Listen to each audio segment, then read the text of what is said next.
Okay, perfect.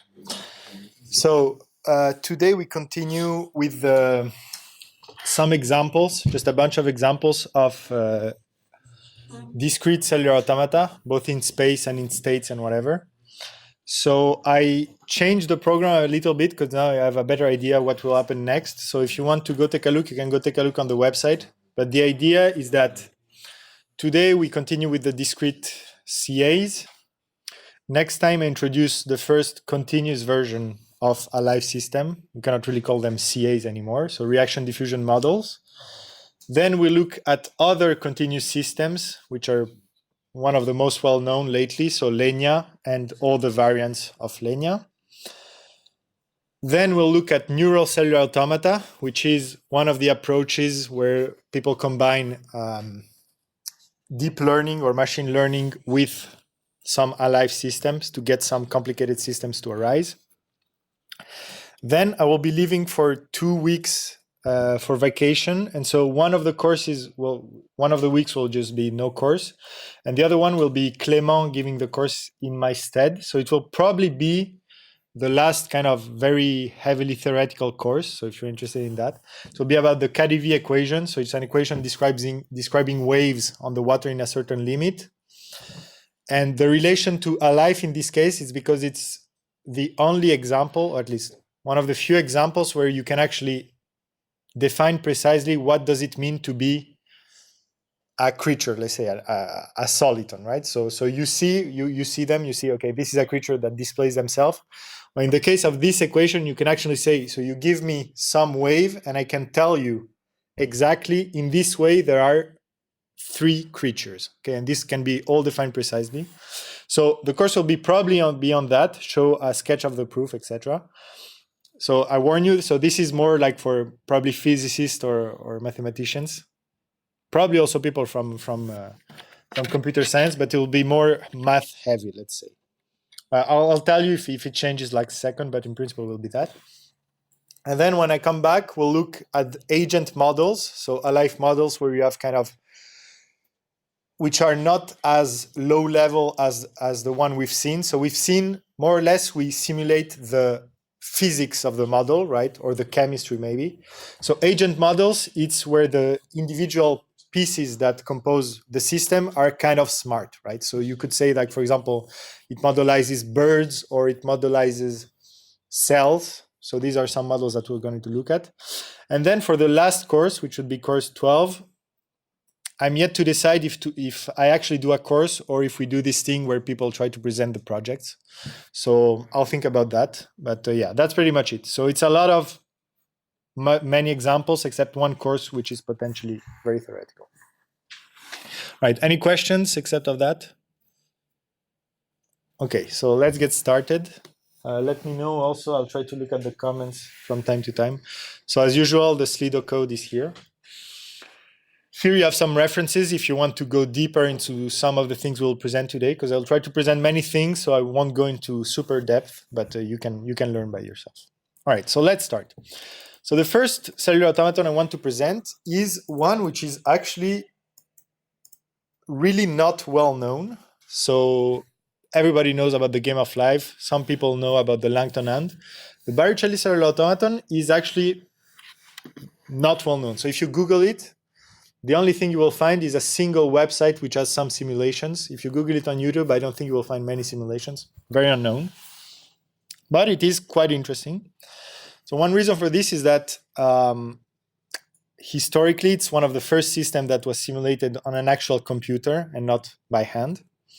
And so it was created by this guy, Niels Als, probably something like that.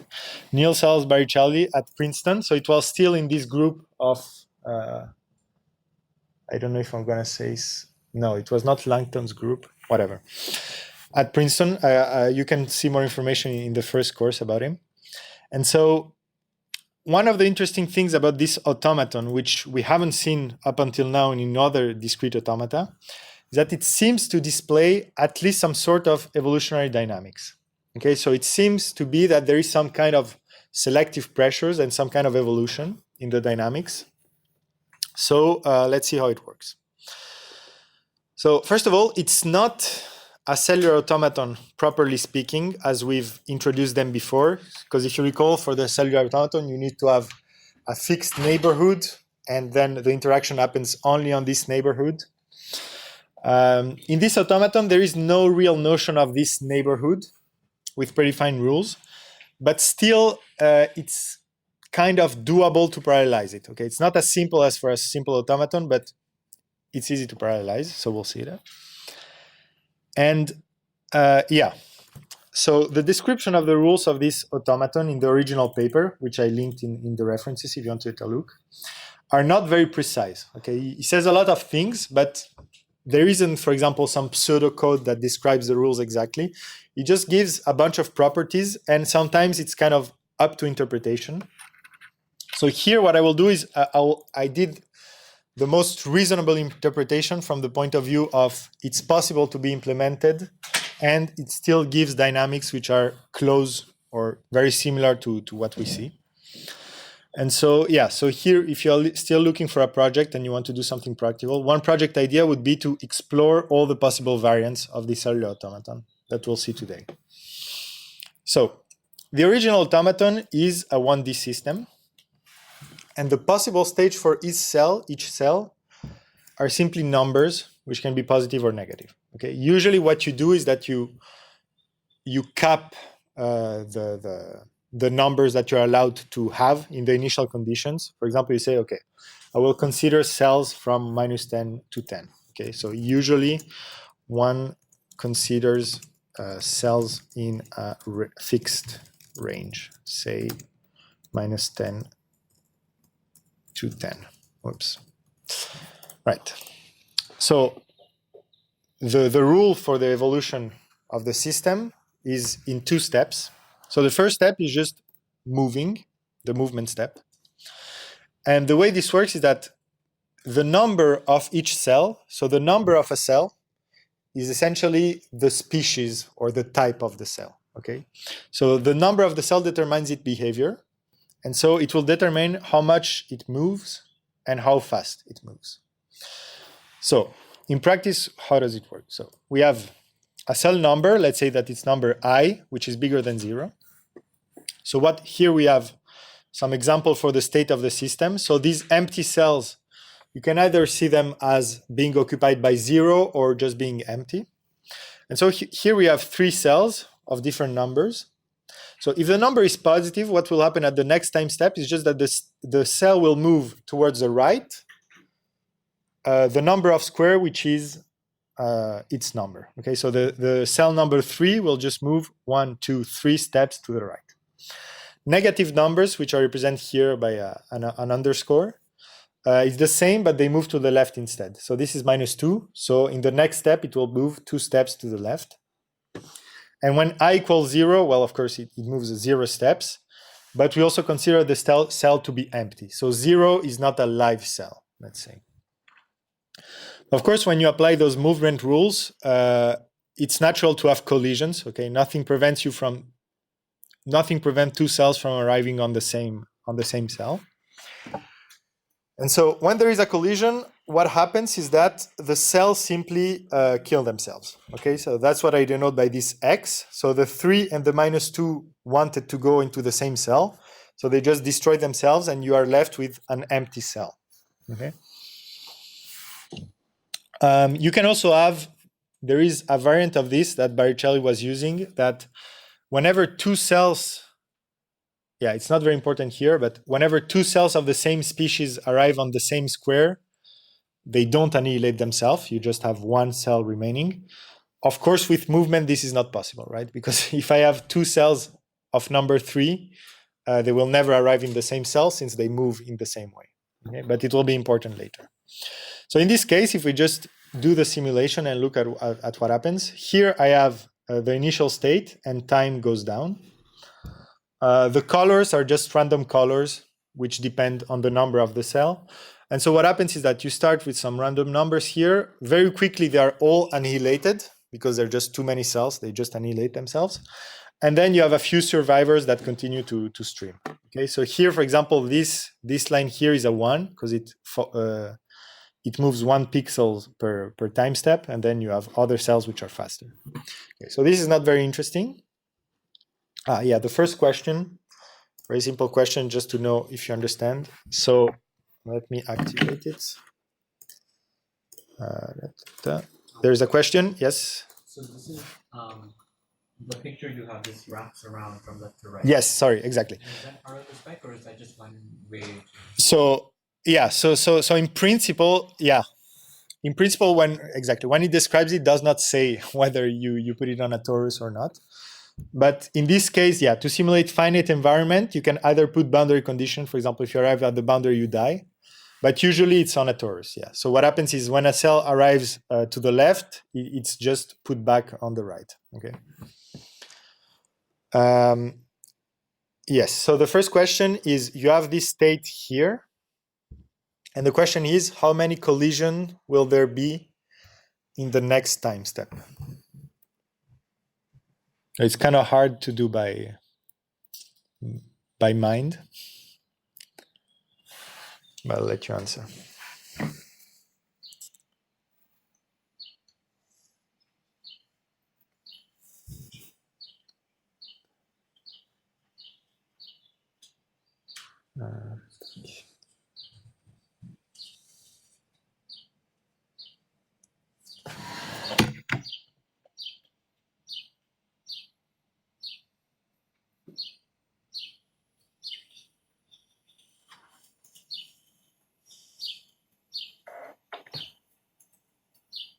Okay.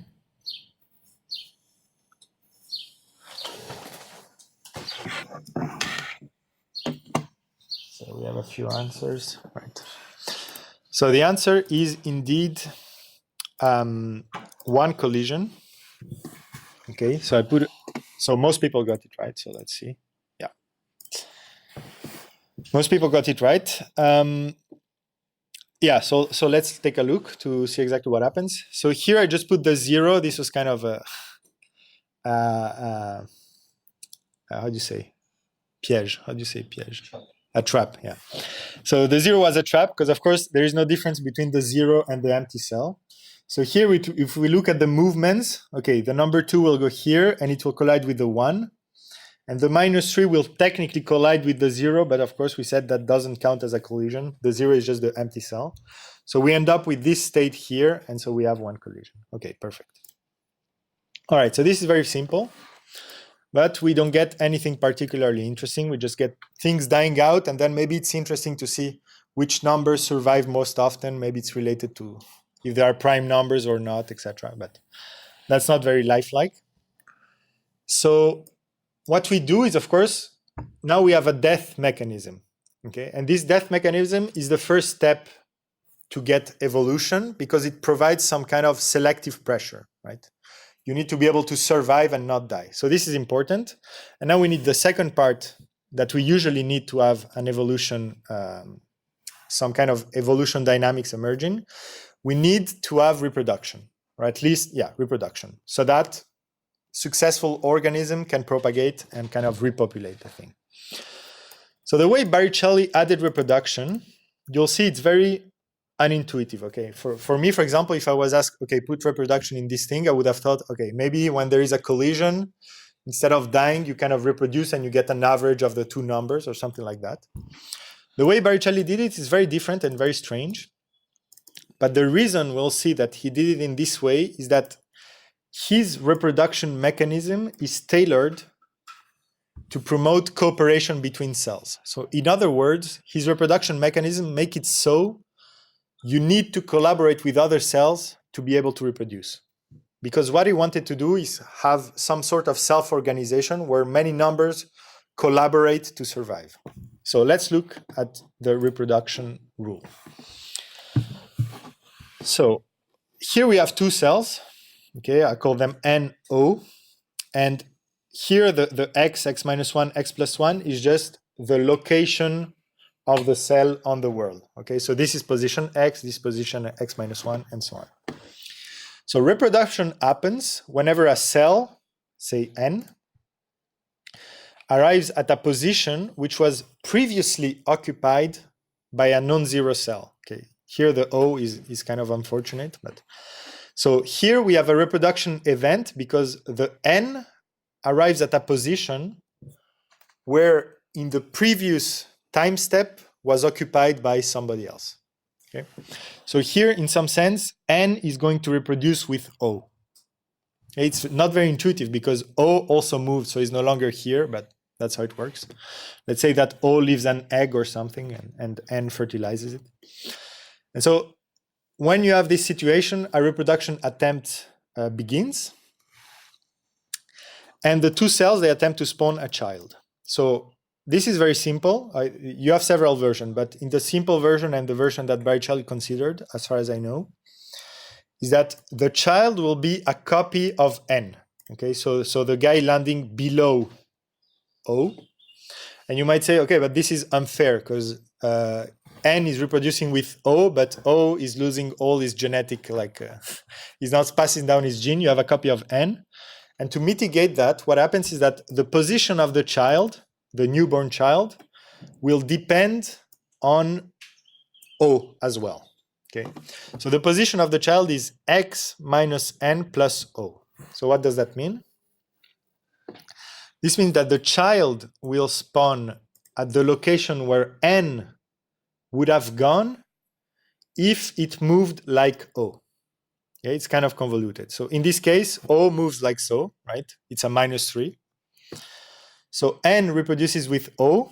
So the new child will be N, which I call here N prime. And it will appear where N would have gone if it had moved like O. Okay, so overall, the position of the new thing is X minus N plus O. Okay, O is negative in this case. So we'll make other examples. So in that sense, the child, even if it's only inheriting from N, right, it's a new N species, it depends only on O because it will spawn at a location determined by O, right? So you could have another possibility. Instead of the child being N, you could say the child's type can be a mixture of the two parents, for example, the average. I haven't tried this. I don't know if it gives good dynamics or if we just average everything out to the same species. But yeah, there are many things to try here. Yes? What if O dies before the reproduction happens? Right. So exactly. So this is not very well specified. But in principle, since N is reproducing with the previous O, it is always alive, right? So here O could have gone and collided with somebody. It doesn't matter. N will still reproduce with past O in some sense. The position of the child, how do you No, it depends just on O from so this is time step T minus 1, this is time step T. Oh, okay. So N is reproducing with past O. All right, and the new position of the child depends only on the position of O at the... Yeah, on the value of O even, not even on the position of O. Oh, okay. Yeah, so when I say N X minus N plus O, I mean X is the position where N is currently. Then you subtract the value of N, and then you add the value of O. Okay. So many questions. Yeah. But the position where the child appears, there was something else. Right. So we'll get on that. So the question is, what happens if there was something else here, and we'll address that. Same questions. Okay, perfect. You're following very well then. Okay. Yeah. So the first thing that is unclear in the paper is what happens if two numbers collide below a number. So let's go back here. No, the collision. Yeah, exactly. So here we have a collision X, but what if there was a 3? Okay, would you say that both the 2 and the 1 reproduce with the 3 before dying or not? It's not clear from the explanation on the paper what happens in this case. What I chose is that you first do the movement and then the reproduction. So if you collided during the movement, you're dead, you cannot reproduce. So here is another example just to make things clearer. So we have a 2 and a -3. So the -3 moves here, the 2 moves here, and it falls under the previous -3. So you go back to the position where the 2 was, you move it like a -3, and you put the new child here, right? So the reproduction happens where the 2 would have gone if it was a minus 3 here.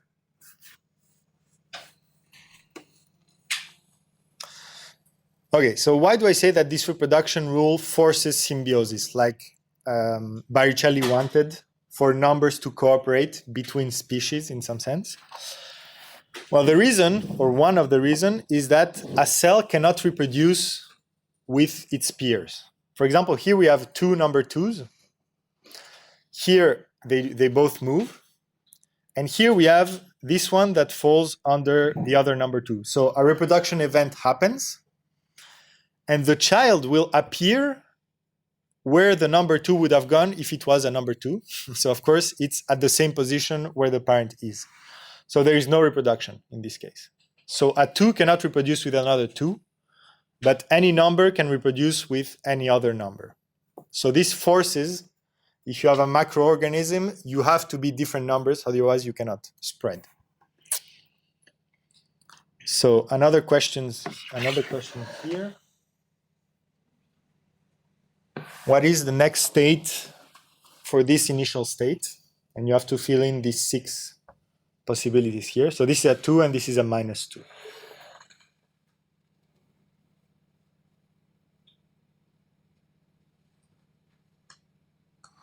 I'll let you think about it.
Okay.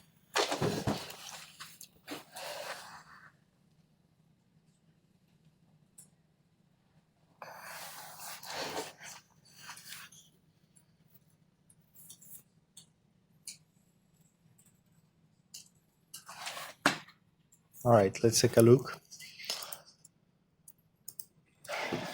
Okay, most of you got it right, I think. Yeah, so it's very confusing at the beginning.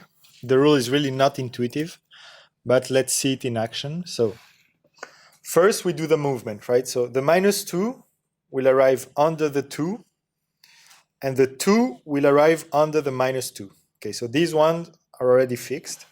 And now we look at the reproduction. Let's first look at the reproduction of the minus 2. So it falls under the 2. So we go back to the original guy and move it as if it was a 2. So it moves here. So here we get a minus 2 since it was the minus 2 that was reproducing below. Then for the 2 is the same. So it's the 2 reproducing with a minus 2 in the past. So we go back to the 2 and we move it as if it were a minus 2 and we put a 2 again. So this was the answer. So 2 minus 2, 2 minus 2. And here you can already see a macroorganism that is reproducing. Okay, we started with a 2, 0, minus 2, and now we have a 2, 0, minus 2 and another 2, 0, minus 2. And these will continue reproducing. So this will make kind of a pyramid of 2, 0, minus 2s that reproduce. So this is already an example of some sort of symbiosis, self-organization of microorganisms. Okay. Right, so about reproduction, so let's address these different things about collisions, etc. So one thing that Barricelli said, which I really did not like in the paper, is if in this process of reproduction, the number n, so n is a number that reproduces, happens to come several times below different numbers, it may reproduce several times. Okay, what does this mean? This means that, say in this example, right? So the 2 reproduces here. Barricelli says, okay, but what if here there is a 1? Okay, let's say here there is a 1. He says, then this newborn child will also reproduce with the 1 and then produce, so the question is, you go there and then you go 1, so it would put a 2 here. And this I really don't like for different reasons. So it seems unreasonable because the number of evolution steps we do at each time we want to step one time step is variable, right? You don't know a priori how many times you have to do the reproduction rule, because you first do the first reproduction rules, you find all the children, look if the children also need to reproduce, then repeat the reproduction rule, then look at the children of the children, etc. I mean, it's really not reasonable to do this. And secondly, this makes it so it's very much not a cellular automaton, right? Because by these several reproductions, you can kind of get a super large neighborhood. If you can reproduce here, then reproduce here, then reproduce here. And so we completely lose this fact that you can do everything in parallel easily. I mean, it's very complicated. And also, I'm not sure, maybe if somebody is interested, can look for it. I think this might make it so that you have some configurations which can kind of spiral to an infinity. I don't think it's possible because you need parents in the previous layer, but okay. So this thing we do not implement. So in other words, if you want a biological interpretation, so when the children is born, is not yet sexually mature, he needs one step to be able to reproduce, so he will not reproduce immediately. So that makes sense. And another thing is that it does not explicitly mention collisions for children, right? So it just says whenever 2 numbers arrive at the same thing, they die, except if they are the same number, they survive. It does not say explicitly what to do with children. And so in that case, if we do, so even worse, if we use these recursive children possibilities, it makes it so much harder because you also have to test for collision each time the children is born. Anyway, it's just not manageable, so we don't do it. So collisions for children. So since this is not well specified, I came up with 2 possible interpretations. So the first interpretation is, it's not first. So the natural thing to do, of course, because we don't know how to treat 2 numbers on the same cell otherwise, is that children can definitely collide with cells which are already occupied. So which are already occupied. And here we have a few options. So whenever children collide with any other number, it becomes 0, so it's a true collision. You could also make it so that adult particles takes precedence on children. So in other words, moving and then reproducing. So the reproduction can happen only if the slot is free. If the slot is already occupied by an adult, so something that moved, then it just doesn't happen.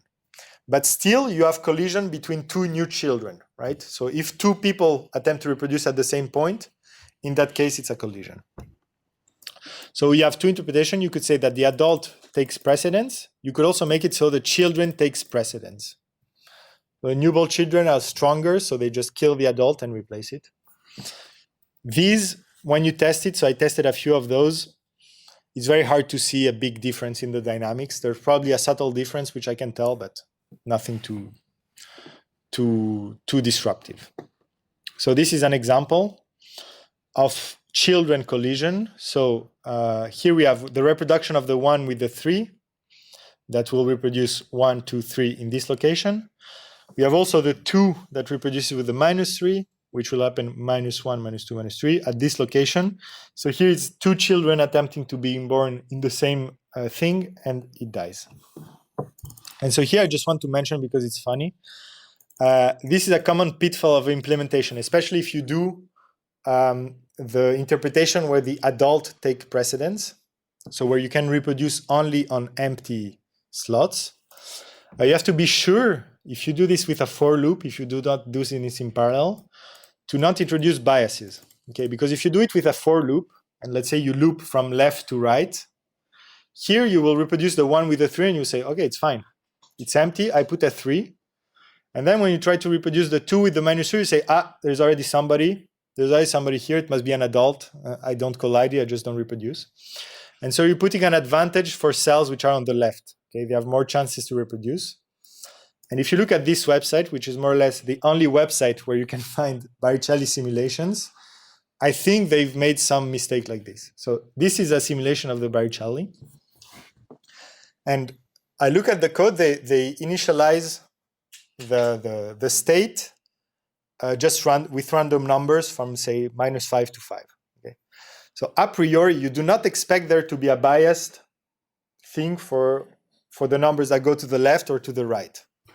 But if you look at the simulation and you refresh the simulation, it always goes to the left. I mean, it never happens that it goes to the right, and that's clearly. I mean, there's clearly a mistake somewhere that introduces a bias to the left. And I'm pretty sure it's this problem of for loop and advantaging children to the left and to the right. Like I was not able to find some example where it goes to the right. So yeah, so this is just a funny thing because it was kind of the reference. This is the Barricelli automaton, and it was kind of wrong. So yeah. Okay, so yeah, so that's what I mentioned. In the end, all the different choices that can be made, children, collision, adult, precedence, etc., they give rise to qualitatively the similar behavior, so it doesn't really matter that much, it seems. Okay, so this is enough to get some nice dynamics. And we'll mention at the end mutation. It's here. But yeah, so Barricelli studied this system. He did it a lot by hand. So for example, by hand, he showed that, okay, you have this thing, which is a creature that reproduces like the 2 - 2. And then he did also some simulation. I must say there were some pictures. It was really awful for visualization because he literally, instead of colors, I guess they didn't have printer in colors, but it was literally the numbers. So it was 1, 2, 0, 3, 4. And then to visualize what is representing, it's really impossible. So it's very impressive what he managed to see in this system. So he claimed to see all of these things, right? So self-reproduction, so this I agree, right? If you start a random simulation, you will get some things that self-reproduce. Crossing, this is kind of harder to see if you really don't study it precisely. But this is when two symbioorganisms, so these huge sets of numbers that self-reproduce, cross paths. They may result in a new creature, which is kind of a merge of the two creatures. This I can believe that it happens. Great variability, that's true. I mean, if you launch different simulation, you will almost never get the same creature that wins in the end. But the variability is very short-lived, right? You don't have anything like open-ended evolution, but even long-lived evolution is not really true. So after a while, a short while, you get one number that kills all the others and just dominates the full world. Mutations. So mutations can be added. So in our case, we don't have any mutations, right? If I start with a set where I'm missing the number 3, there is no way to get a number 3 that appears. And even worse, right? You usually get less and less numbers as they collide and die. So you can have extinction of species. So this would be very nice to add mutation. And Barricelli does it with the following rule, which again is very not at all what I would think for mutations, but okay, maybe there is a reason for that. So what it does for mutation is the following. So if a collision happens below an unoccupied square, it will not annihilate. Instead, it will transform. The two will kind of combine and mutate into a new number. So what happens is that at the collision position, you look to the right and the left for the closest numbers on both sides. So this again is not very nice because it potentially has a super huge neighborhood, right? If there are no numbers close to you, you need to look further and further. So here again, we depart from the cellular automaton dynamics and we have this kind of global dynamics, but all right. You look to the right and the left for the closest numbers. And then if the two numbers on the right and left are the same sign, you will be plus, otherwise you will be a minus number. And then the absolute value of the new number, the mutated number, is the distance to the closest of these two numbers. Okay. So if you add this, I think this is added into this rule here, because we sometimes see, so let me find one. Yeah, so we sometimes see, so for example, here, suddenly this blue thing, for no apparent reason, it starts to kind of immediately change everywhere. So this is probably due to some mutation or some repeated reproductions. But this is very strange, right? Because here the blue clearly can coexist with itself. There is no reason for it to die. And then suddenly it dies everywhere. So something very non-local must have happened. So yeah. But okay, this adds mutations, and this gives at least the possibility to have some kind of long-winded evolution where things do not settle, or at least settles much slowly. I haven't tested this because it's hard to implement, especially in parallel. But if you want to try it, you're welcome to. Spontaneous formation of creatures here is implied. This is true. Okay, this is clearly true. You start from random initial condition, you will get some creatures that self-arrange. Parasitism, okay, this is a bit of a stretch, I would say, but Barricelli says that he identifies some symbioorganism that can survive and reproduce only if they are close to another organism and if they kind of cannibalize it. I can see a way how it appears. I must say I haven't studied the dynamics so precisely as to see this, but all right. Repairing mechanism, this is true, this happens. So sometimes you see like a creature which is damaged by the passage of another one, and then a few time steps after, it just repairs itself. And then evolution, okay, you definitely have evolution at the start where you select the creatures that survive, but beyond that, you don't evolve much more than that, right? You just learn to survive, and that's pretty much it. So yeah, but I must say that Barricelli must have like some very keen eye to be able to see all these things in just a matrix of numbers, essentially. But it's very different from, let's say, the game of life, right? See, here you really have these kind of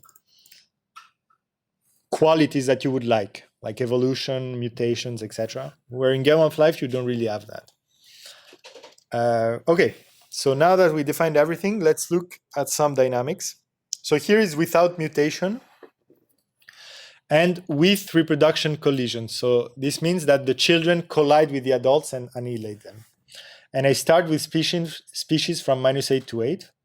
And so we see at the beginning, okay, at the beginning we have a big extinction because there are just too many numbers. So we have these big holes of nothing. And then creatures organize and start to repopulate. So here we have a great variance of different creatures as seen by all the colors. And then at some point you have some, we just kill all the others and they occupied all the space. So what's interesting here, if you look, yeah. So if you look closely, I cannot zoom a lot, but you see the creatures are composed by 2 or 3 numbers usually. So here also, and this is of course by the Barricelli rule that you need to organize with others to be able to reproduce. So these are other dynamics. So you see every run produces very different results on what survives and what not. This is without reproduction collisions. So this means that adults takes precedence. So children cannot spawn when they're already adults. And here we got a really nice one. Here we have an example of crossing, but that doesn't produce any other new. So here you see this kind of this line here. So this is an organism that is moving and is crossing this purple and green organism without really much problem, right? They both cross each other without bothering each other, and they just pass through. This is another run, which is a bit less nice. And yeah, so this is a problem, is that because there are no mutation, the number of species is strictly decreasing. Or yeah. And so you always end up with these things which are very, very homogeneous. And once you're at this step here, where you have like 3 or 4 species remaining, there is no hope to going back to this period here where you have a lot of interacting species. So we'd be very interested to see what happens if you add mutations to this. So here I can show you. I haven't pushed this code yet to the main branch. but I will today. And so then you can just experiment. So here I have Barricelli 1D. All you have to do is uncomment it, choose the number of species. So if I put 5, it will go from -5 to 5. So let's put like 8. Reproduction collisions, let's say false. And we run this. And let's see if it manages to run. Yep. So here we have the initial state. You can barely see it, but I can run this. Okay, this is not a very interesting run, but if you zoom in, right. So you see here, you can kind of identify the creature. I don't know which numbers those are, but you have 2 numbers collaborating, and it makes this pattern that survives. It may also be that I have some bugs in my code. I mean, it's not impossible. But yeah, and then you can just restart the dynamics if you want to see another run. And sometimes you get much more long-lived like competition, but it always settles down. And I think this is because there are no mutations. So here, for example, this feels a bit, So if you see it in practice, it's actually 2 people collaborating, right? Can never be a unified color that reproduces. And so here, this is with reproduction, without reproduction collisions. And with reproduction collisions, you'll see it's qualitatively the same.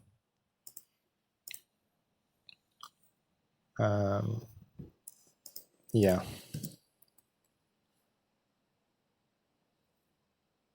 maybe I'm a bit more competition, a bit more long-lived as the adults survive better. But yeah.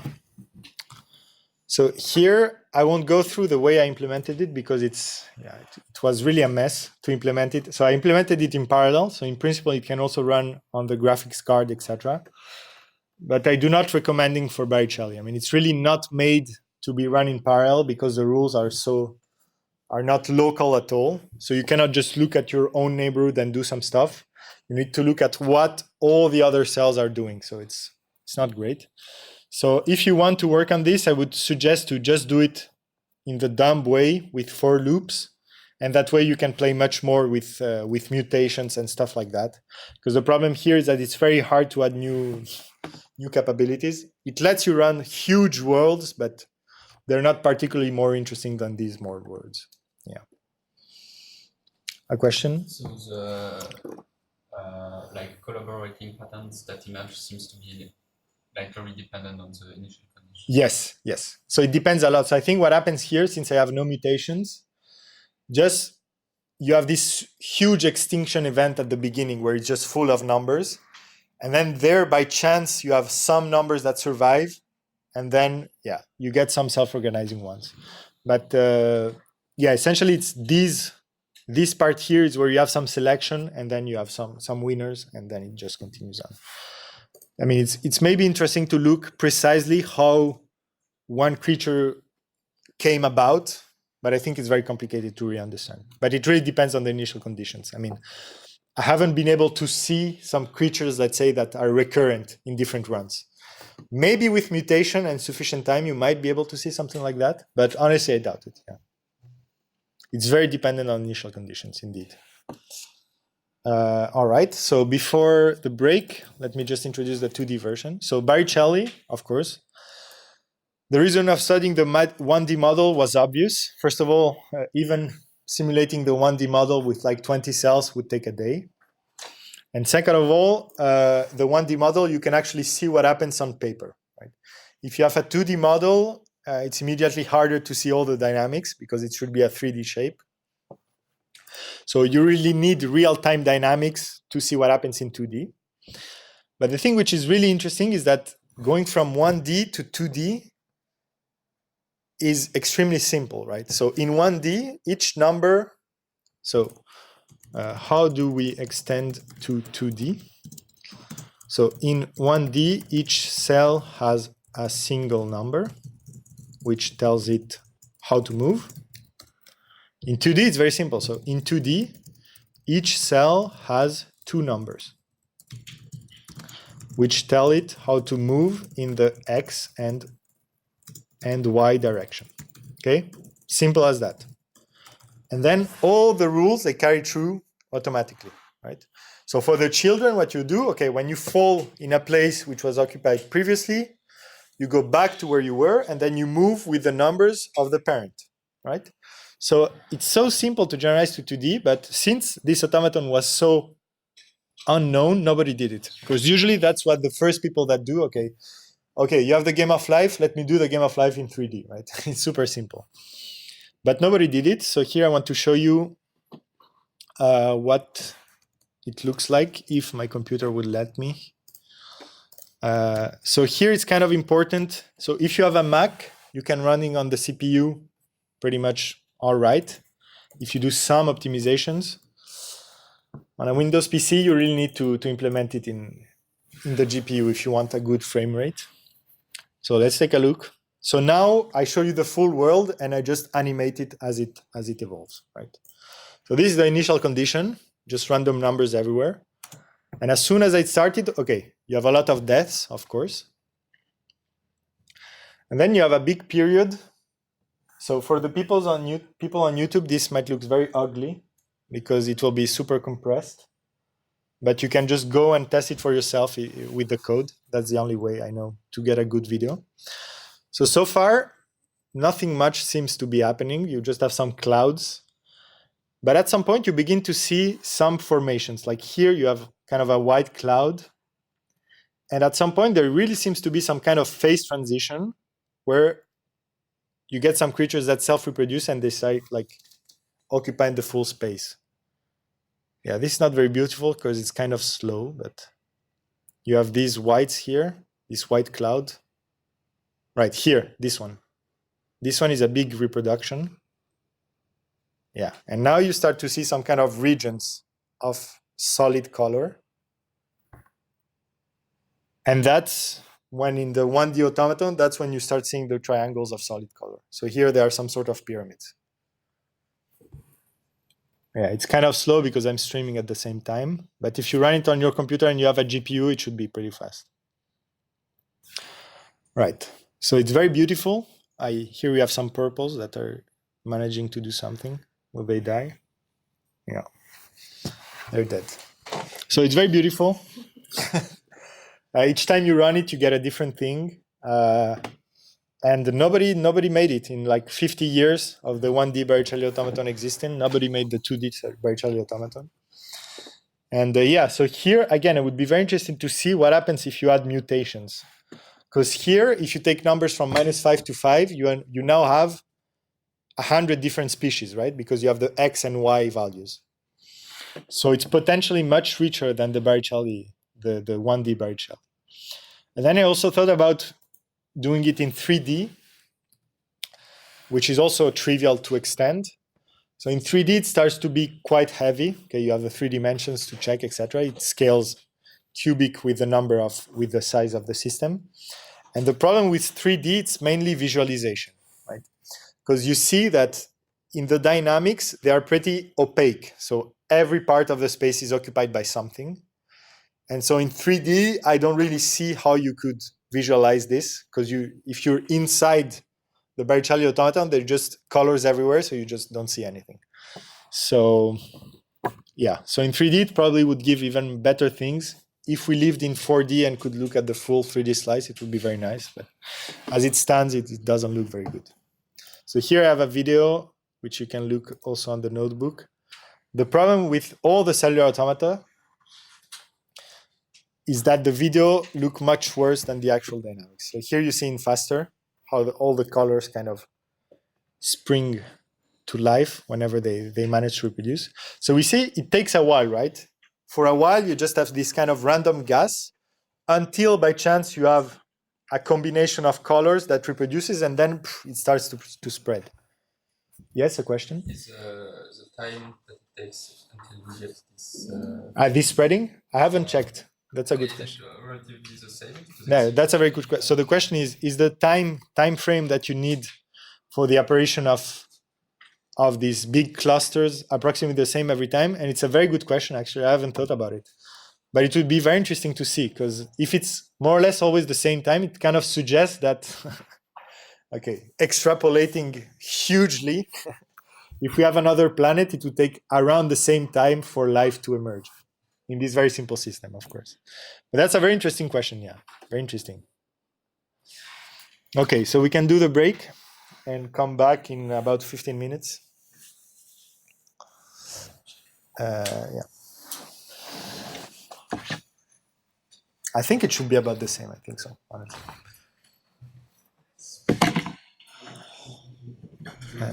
Tac.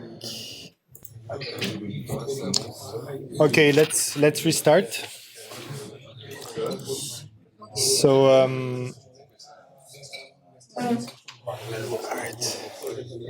okay, yeah. So we're done with Barricelli. Now let's go on to another example. So here my goal initially was to explain in detail the implementation in case you want to implement some of your own. I think I will skip it because I may not have the time to present everything I want. But in case you're interested in implementing your own cellular automaton within the framework that I showed you, you should definitely go back to this and take a look, because it's essentially the same thing I explained to you last time about translating your tensors so that they line up and you can make the sum. But it's a bit more complicated because for a two-dimensional cellular automaton. But yeah, so essentially, last time we looked at the 1D CAs of Wolfram, and now we'll take those and extend them to 2 dimensions. And so now we have a choice. If you remember, in 2 dimensions, the canonical neighborhoods are the von Neumann neighborhood and the Moore neighborhood. And we could do a cellular automaton with either, but usually people for 2D cellular automaton, they choose the Moore neighborhood, simply because it's a bit more natural, as it seems that it looks a bit like this cell is as close to this cell as this one. So it's more natural to also consider the corner cell, but it's just a choice. So let us start with some counting. So if you have a cellular automaton, which is 2 states, so 0 or 1, and use a Moore neighborhood, how many different rules there are. Okay, so if you remember, how do we compute the number of rules? Well, the first thing you do is you compute the number of different neighborhoods. So in that case, you have a neighborhoods with 9 cells. So each cell can take 2 values. So you have 2 to the 9 possible neighborhoods. So 512. And so the number of rules, so each rule consists in assigning an outcome for each neighborhood. We have 2 possible outcomes, 0 or 1. So in total, we have 2 to the number of neighborhoods rules, which is about 10 to the 150. Yeah, so it's way too much, as we said. I checked, I think the number of atoms in the universe, it's like 10 to the 60 or something like that, maybe even lower than that. So we are way above. And if you wanted to even implement some sort of Wolfram number scheme, which would go from 0 to 10 to the 154, just say, okay, I want just a random rule. You won't be able to implement this random choice of 0 between that. So that's way too much. So in contrast to 1D CAs, where we looked at really all the possible cellular automata, we will simplify and say, okay, let us look just at outer totalistic rules. So just to remind you, the outer totalistic rules means that the outcome of the neighborhood depends on the sum of the cells around the middle cell and the value of the middle cell. Okay, that's the outer. So totalistic rules, it means that the outcome of the neighborhood depends only on the sum of all its cells. So now, what are the number of different neighborhoods? So neighborhoods with which we can assign a different outcome. So the different neighborhoods are just the different sums of these these 8 cells. So the sum can go from 0 to 8. So we have 9 possible neighborhoods. And then you have also the value of the middle cell, which can be either 0 or 1. So you have 2 times 9, 18 possible neighborhoods. For each one, you can assign an outcome, which is 2 values. And so in total, you have 260,000 rules approximately, which is much more tractable. And additionally, when you do a cellular automaton, except if it's for a precise reason, you usually will choose rules which respect the maximum amount of symmetries. For example, it would be very strange to make a rule where you don't have the rotational invariance of the rules. So this would mean, for example, that you could have a glider that goes up, but there wouldn't exist the equivalent gliders that goes down. Okay. This feels very strange for the rules of the world, except in some cases. For example, if you want to simulate a system which is with gravity, then it might make sense that you cannot have things that go up, but things that go down. And that would break the rotational invariance. But usually we see our world as seen from above, a 2D world. And so there is no reason for physics to be different in the different directions. So these 10 to the 150 do not take into account, for example, if you force the rule to be rotational invariant, this will reduce a lot. And in some sense, choosing outer totalistic rules is a way to enforce this rotational invariant. So it's even much stronger than rotational invariance, but in particular, it will be rotational invariant because, of course, the sum of the cells does not depend on the direction in which they are placed. Okay? Right. So outer holistic at least makes sense from this point of view. We're just putting more symmetry in the system to reduce it to a more tractable number of rules. So here I want to introduce a different rule notation, which is slightly different from the Wolfram notation. So here we could still use the Wolfram notation, but it starts to become much less natural. Okay. So in the Wolfram notation, if you recall, you had to assign a number to each neighborhood, and then the outcome of this number would be encoded into a binary number, and this is the number of the rule. Okay, if you remember. Here now the neighborhoods are not easily arranged in an order. Before it was simple. It's all empty, then the first full, then the second full, etc. Here there are 2 neighborhoods, so you have to make a choice, which is completely arbitrary of which neighborhood is first, so it's not very useful. So instead, people use another notation, and the notation is in the following form. Wait, I think, let me just see. No, it's fine. It's in the following form. Let me check. There are no problems. Yeah. It's in the following form. So it's B, then a string of numbers that contains the numbers from 0 to 9, or to 8, sorry. And then S and another string of numbers. So for example, we can have this rule here, B245, S740. So this should be read as birth 245, survive 740. So what does it mean? It means that a cell will be birth, so go from 0 to 1, if it has exactly 2, 4, or 5 neighbors. And the S means the cell will survive, so remain 1, if it has exactly 7, 4, or 0 neighbors. Okay, so it's very intuitive. But of course, this notation works only for the outer holistic automata, since we just count the number of neighbors. Live neighbors, I should say here. And in other cases, a cell will die. Okay. So with these conventions, I should probably have made this a question, but that's fine. So with this convention, the Conway's game of life rule is B3S23. So if a cell has 2 or 3 live neighbors, it will survive. If a cell has exactly 3 neighbors, it will be birthed. And so this allows you can count the number of possible of these strings. You will see it's the same number that we computed before, 2 to the 18. Okay, so case study implementation, I will kind of skip this thing because I think we won't have time to explain it. But if you're interested, you can read through this, and it goes through all the steps you need to implement to actually write down and code this automaton so that it works. And the first step is, of course, translating this notation into an actual thing that you can use to compute the next step.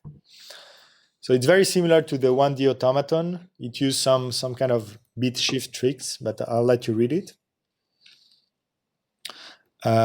Yes. Okay. So the only thing that I want to mention is the following. So if we want to do it in parallel, as I said last time, the trick is that we want to compute the sum of the neighbors, but we want to do this in parallel for all cells. So one way to do that is the same way we did last time, is to shift your world such that you align all the cells that you want to sum together. So this is what's happening here without the details. I prepare a west, east, north, and south, and these are the tensors which are, or the world arrays, which are translated left, right, up, or down. So if I sum these 4 vectors, this gives me the sum for the von Neumann neighborhood, right? So I took this cell, I shifted it, I put it here, took this shell, shifted it here, shift this one here, shift this one here, and then sum all of them. For the game of life, you also need the corners. So I take these tensors and I shift them again to get the southwest, southeast, northwest, northeast. And then the count, so the tensor which at its location it contains the sum of the neighbors, is just the sum of all these things. So this is one way to do it. It's very nice. But you will see that it will get completely impractical if you have a neighborhood which is bigger. Okay? You have to define the west-west, then the est-est, then the east-southeast, etc. I mean, it's too much. So I just want to tell you about, if you're not familiar with this, about another way of implementing this, which is much more straightforward, at least theoretically, is by using discrete convolutions. Okay, so how does that work? So what you do is you prepare a kernel, what I will call a kernel. So this is just a small array, grid, tensor, whatever you want to call it. In this case, the neighborhood is a 3 by 3 square. So the kernel that we'll have will also be a 3 by 3 square. And it will be composed of numbers, in this case, just zeros and ones. So as you can see here, what it does is that the kernel defines for me which is the neighborhood, right? So the cell in the middle, I don't take it into account when computing the sum. So I put a 0. And I will put a 1 for all the other neighborhoods that I want to sum. And then, just mathematically, we want to obtain the sum of the neighbors. We want a new array. So we want to use Kij to get a new array. Let's call it Sij, where,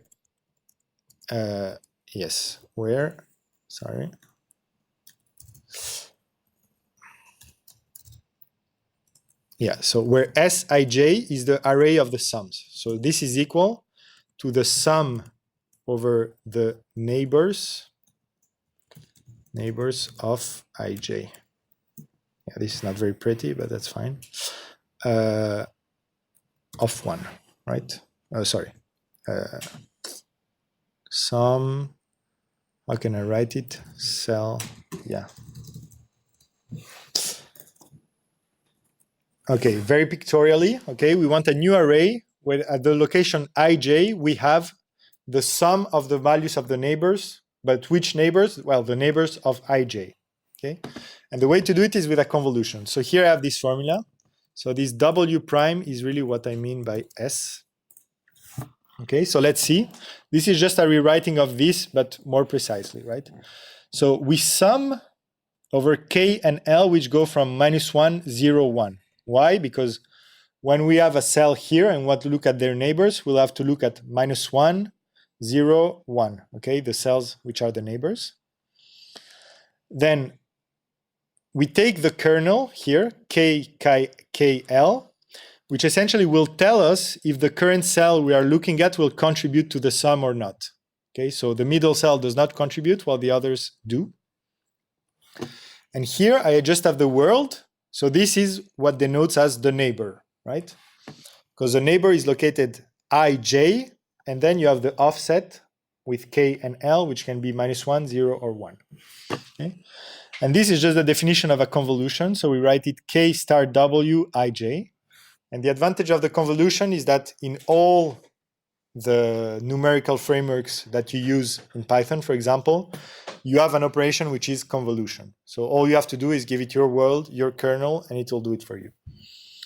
So with a GIF, what's happening during the convolution is exactly that, right? So you're looking with the kernel. So the shadow here is the kernel. You multiply the kernel by the world values, and then you sum them together into a new value here. Okay, so that's what's happening. And it is, of course, related to convolutions from math, which are usually defined for continuous functions. It's just the continuous limit of this process. So what are the advantages of using the convolutions versus the more naive thing where you translate yourself the world? Is that they are natively and efficiently implemented in most frameworks. You don't have to worry about the implementation.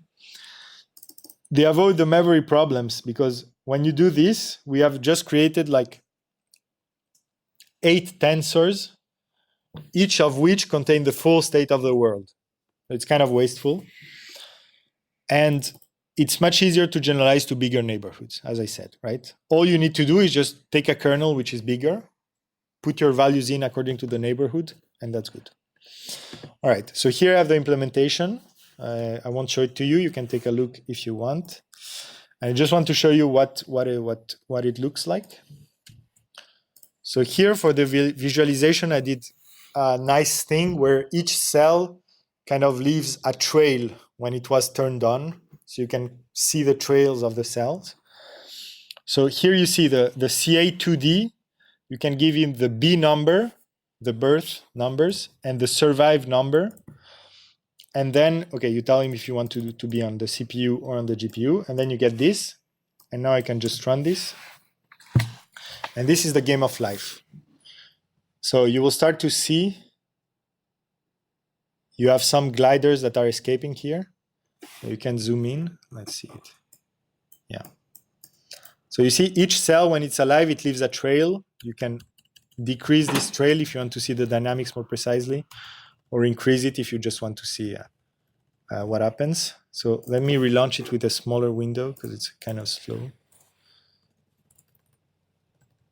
Yeah.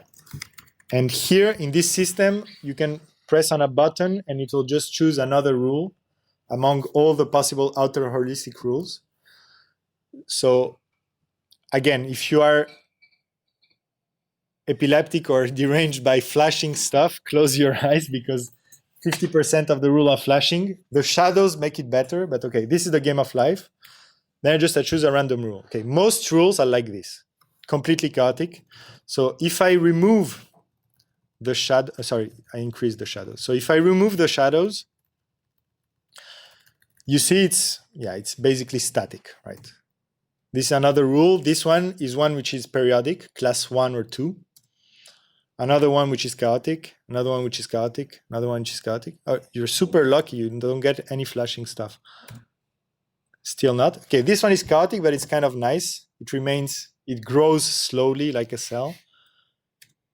It's crazy. Never happened that you don't have flashing like this. What's happening? Okay, great. So yeah, so this is one rule which is kind of interesting because at first it looks super chaotic, but if you turn on I always remember, yeah. If you turn on the things, it seems that there is some sort of non-trivial things happening, right? It seems that there are some little creatures interacting.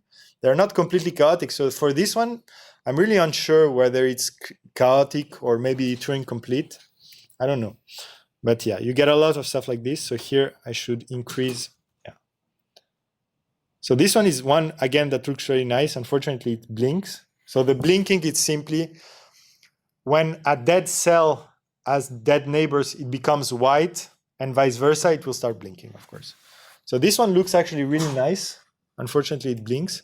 So you can play with this. You will never see twice the same rule, right? It's one chance in 260,000. Most are garbage.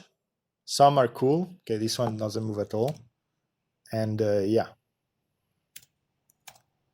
So that's really incredible that the game of life, it's so unique and it's so intuitive, the rules for the game of life. Overpopulation, you die. Underpopulation, you die. Just right condition, you reproduce, and you get literally, okay, I'm not sure, but almost sure, the best rule among all the possibilities. Oh yeah, and by the way, you can also change the color of the highlights, which is pretty nice. Okay, So this is for the two DCAs. Any questions on this? Questions from here? All good. Okay, so let's go to the next model, which are the lattice gas cellular automata.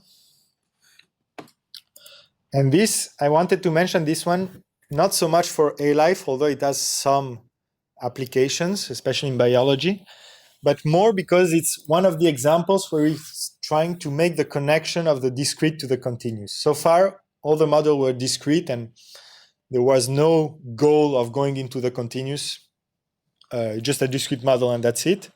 The LGCA is an example where you have this connection between discrete and continuous. So what are the LGCA? LGCA are this called lattice gas cellular automata, and they are an attempt to perform fluid dynamics, so Navier-Stokes equation, or gas, by simulating the individual particles instead of solving the differential equation, okay? So this is very sensible thing to do, right? Because we know that a gas and a fluid at the microscopic level, they are actually individual particles. It's not some continuous thing like the Navier-Stokes equation.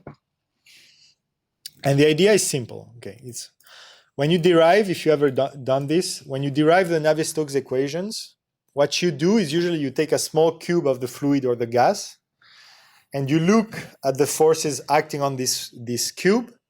You apply momentum, energy, and mass conservation, and then Newton's second law, and you get some differential equations in the end, which describes the motion of the fluid very well. And so the idea of LGCA is to simulate as being made of particles, but this is very hard, right? Because keeping track of each particle, if it has an interaction which is non-trivial, is very difficult. We'll mention this when we mention the agent-based models. And at the level of the particles, all you need to do is define some basic interaction with the particles, which are physically sensible, and that satisfy the conservation laws. So as I said, if you just do particles which can go in all directions, etc., it's quite difficult. So what people did is that, let's say, okay, let's try something. Let's put the particles on a grid. They're not allowed to have a momentum in all directions, but maybe it's not such a big deal. On average, it will average out and it will look like you have things going in diagonal. So this is a very big assumption. It's not clear that it will work. So it's a bit dangerous because you are breaking the symmetry of your system. So you know the equation of motion for a fluid are the same if you look at the fluid in all possible rotations. But now you're taking a model that has directions that go in only two directions on the grid. So now you don't have the full rotations. You only have a subset of the rotations.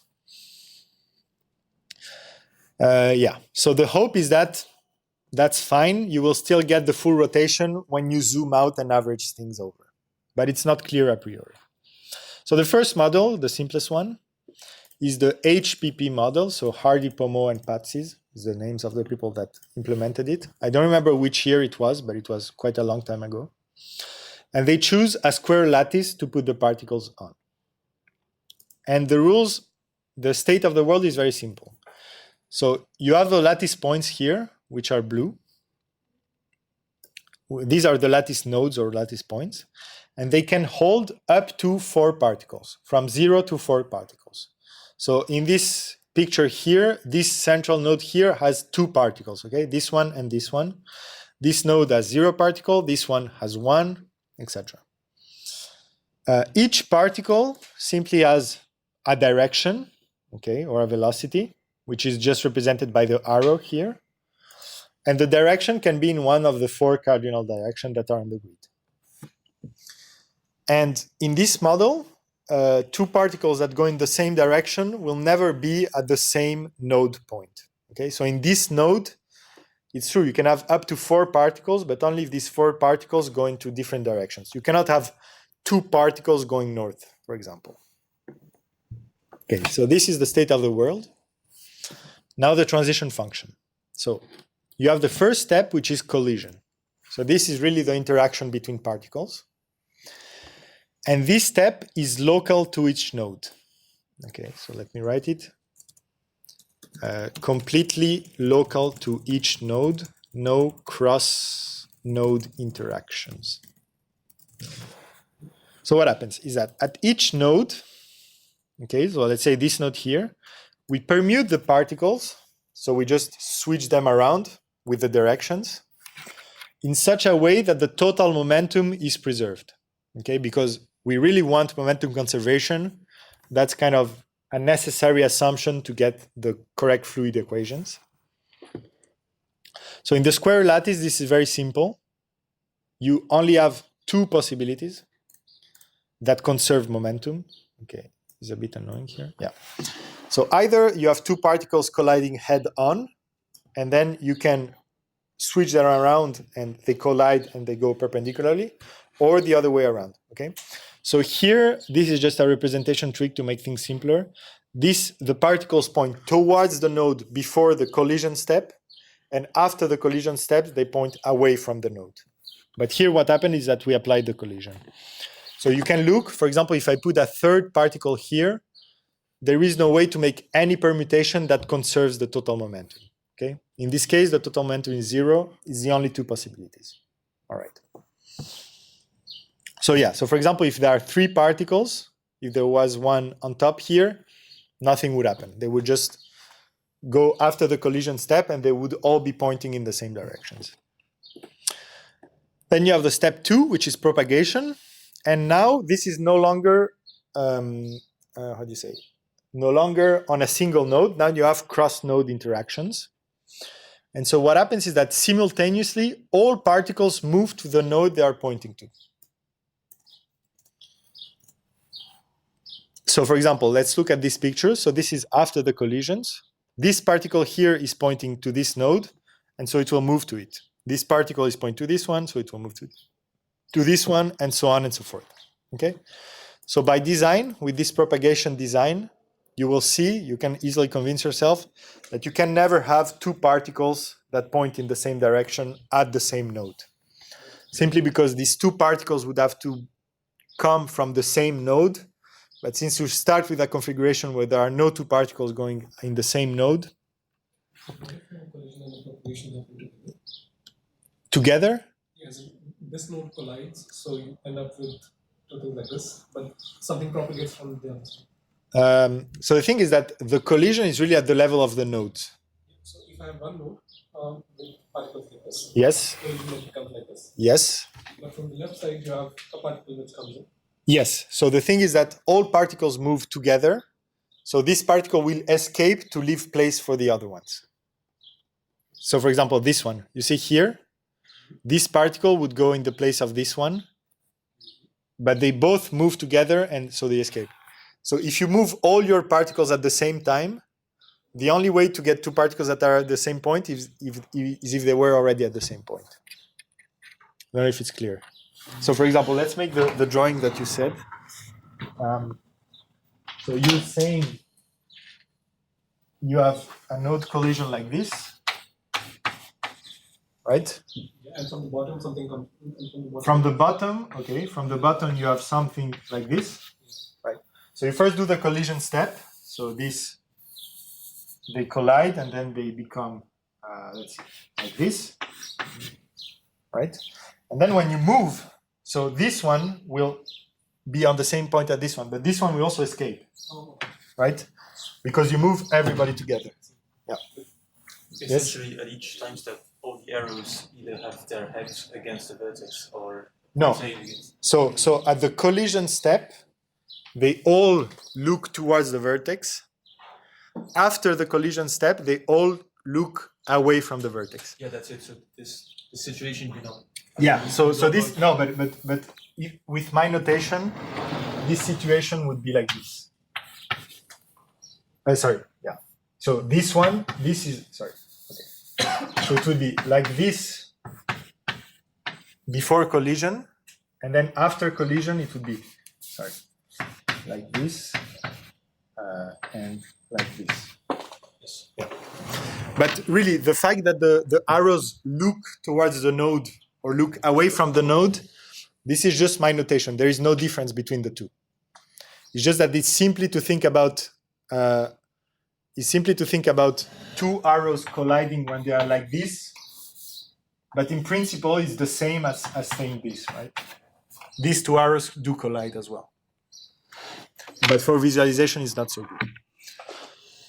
But yeah, to recapitulate, each node can have up to 4 arrows. Each of these arrows has a direction.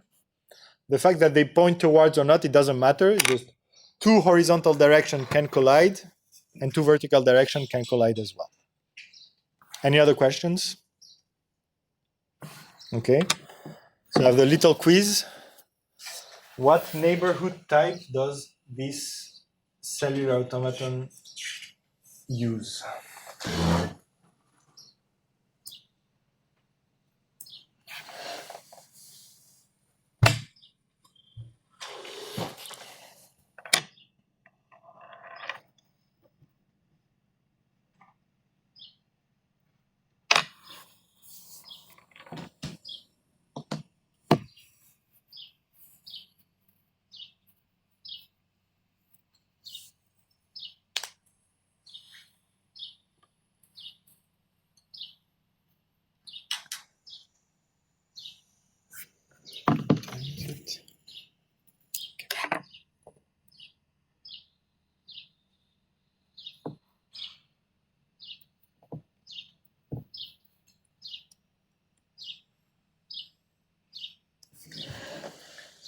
Okay, we have a few answers.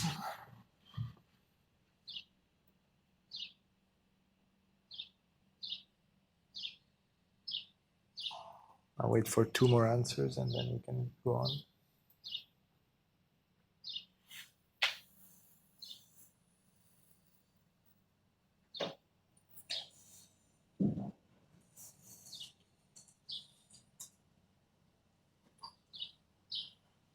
All right. Yeah, so the first time I'd look at this thing, I was a bit confused because it looks as if there are some kind of 2 sort of neighborhoods. So inside the node, you kind of have the interaction between these 4 squares, and then across nodes, you again have some interaction across the squares.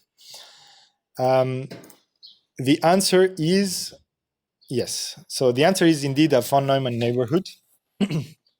But the way to see is as such, technically not a CA, it's also kind of a good answer in the way I presented it. Whoops, I wanted to do this, yes. So the way to really see it as a CA with a von Neumann neighborhood is that each node can be in how many states? Can be in 2 to the 4, in 16 states, right? So each node can have up to 4 arrows, which can be distributed in whatever way. So it has, in practice, it has 16 possible states, which are all the possible arrow configurations. And then the von Neumann neighborhood, it's really in between 2 nodes, right?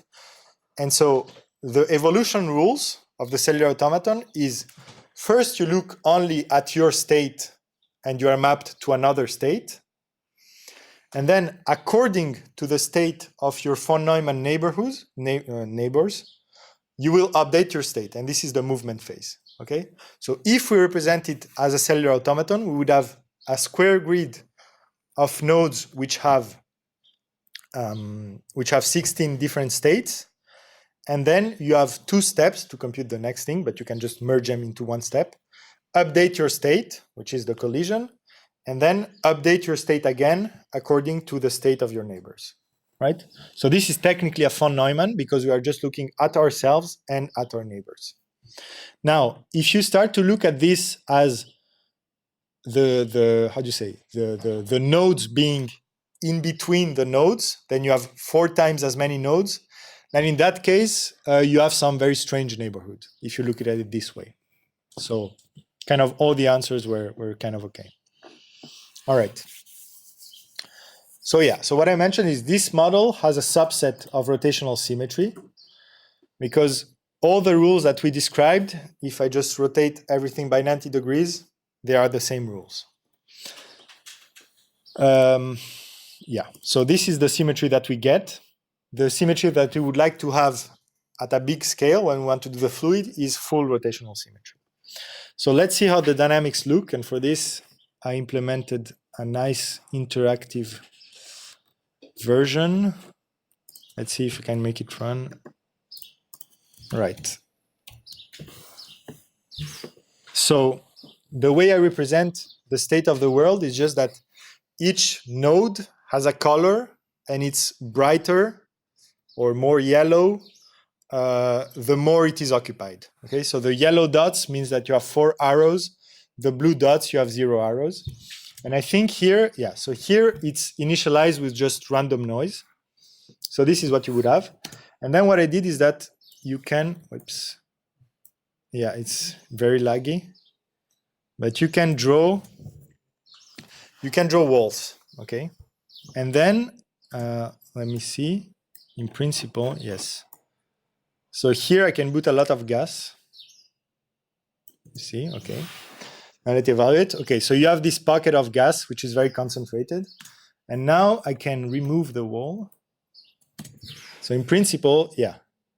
As you can see, the gas is escaping and you kind of get a shockwave here. But you get also something which is very ugly, is these two streams here. So this could be due either to the fact that we don't have enough particles. We need to zoom out more to get like more lifelike behavior. But so far it looks pretty good, right? Because the thing empties itself and then it's filled and it equalizes in pressure. So it works pretty well. And as well, so let me again fill this.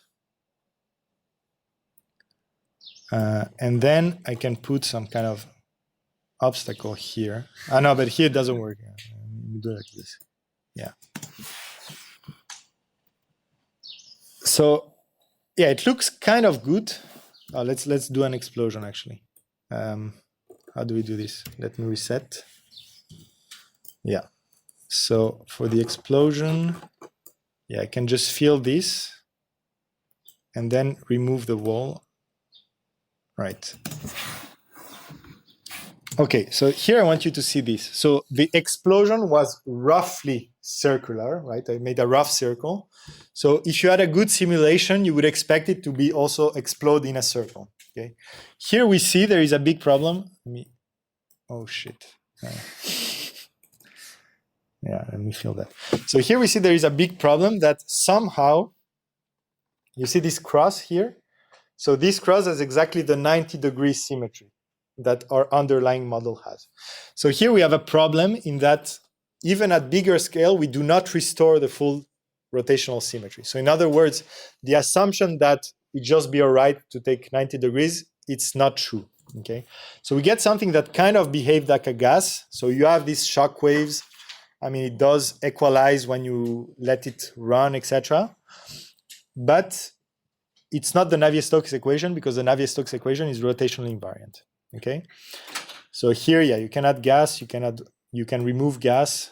It's very cool to play with, and it's pretty fast. Yeah. So this one was very easy to implement because it's a real cellular automaton. So to implement it in parallel, it's very easy. And I'm recording actually. I shouldn't have. Okay.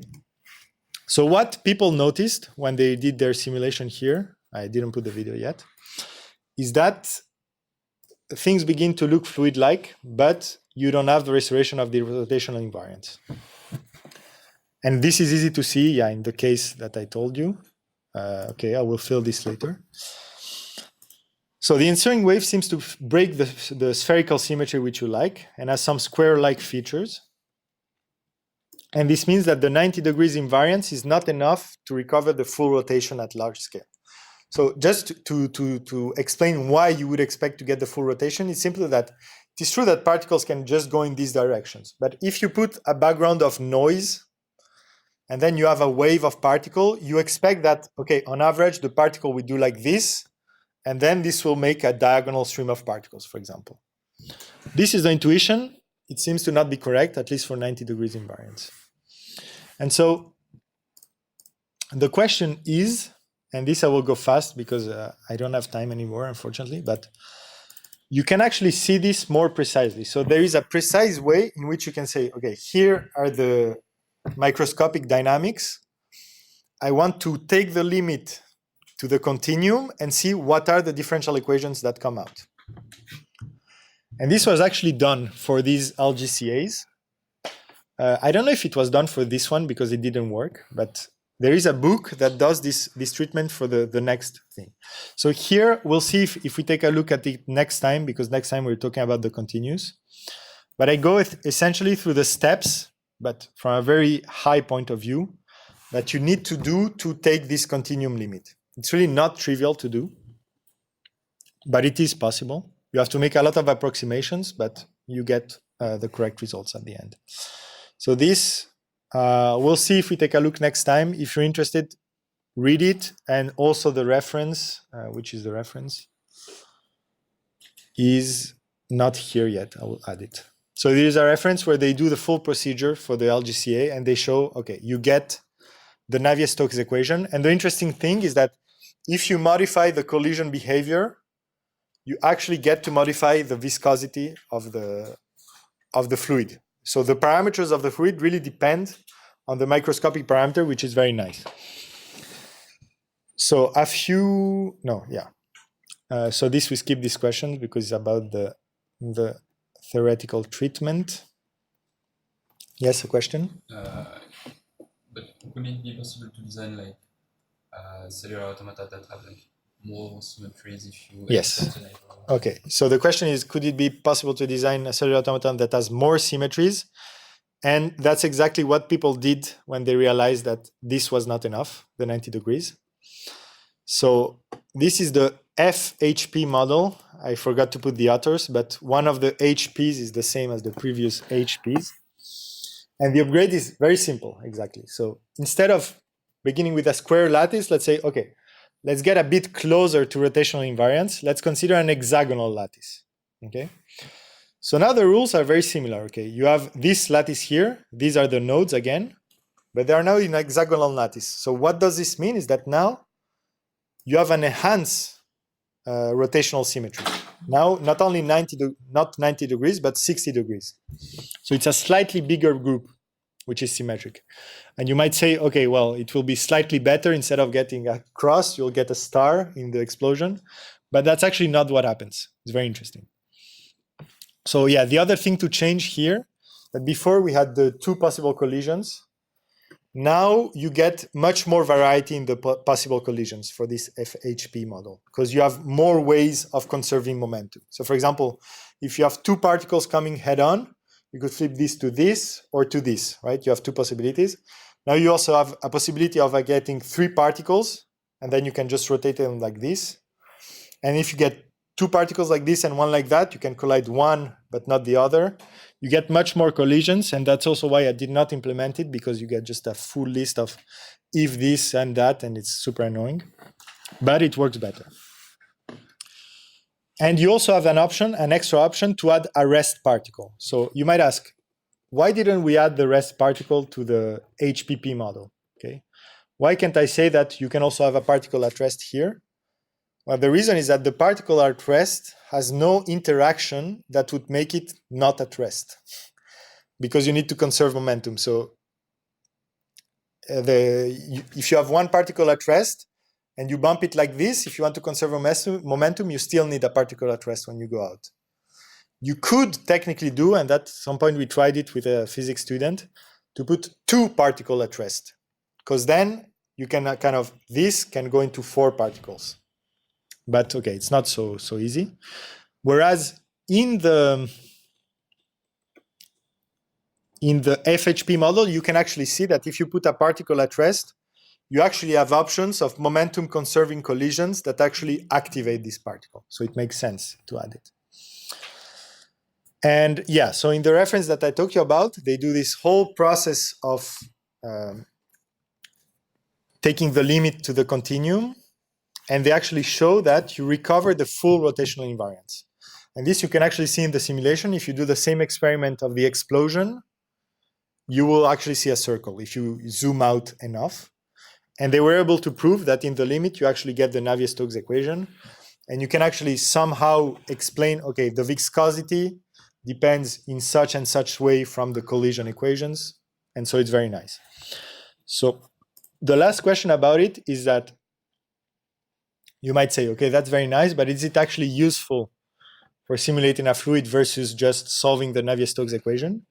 So in the first course, I told you it's not useful.